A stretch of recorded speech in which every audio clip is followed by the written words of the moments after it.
Hi guys, it's Ray again. Ngayon naman ipapakita ko kung paano mag-apply sa Upwork jobs using your cellphone. First, make sure naka-download na yung Upwork app mo. Ganito yung itsura niya. At pagka-open mo, makikita mo agad yung job post. First, dito sa best matches, andito yung mga job post na match ang experience mo sa preference ni client.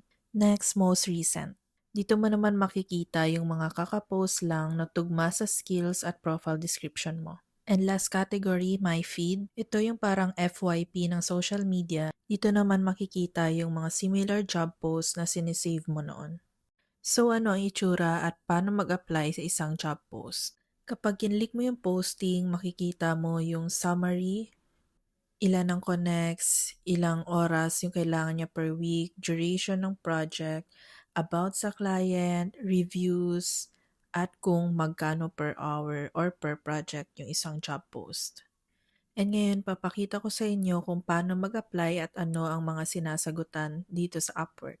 Pag kinlik mo yung apply now, makikita mo ulit yung job details and pwede mong ma-change yung rate na gusto mo sa job na yun, either per hour or per project. And sa baba, makikita mo yung service fee na mababawas sa'yo. Next is rate increase. Makikita mo dito yung frequency at kung gaano kataas ang rate increase na gusto mo. Then, ang cover letter. Dito mo na ipapakita na interested ka sa work at ipapakita mo kay client kung bakit ikaw ang dapat niyang i-hire. At meron na ring AI si Upwork na makaka-help sa spelling and grammar issues.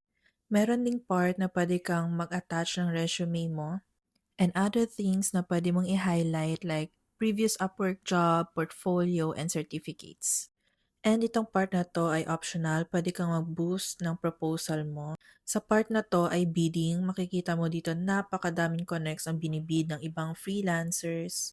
At kung kulang ka sa connects, pwede kang bumili at ito na ang presyo ng mga connects ngayon.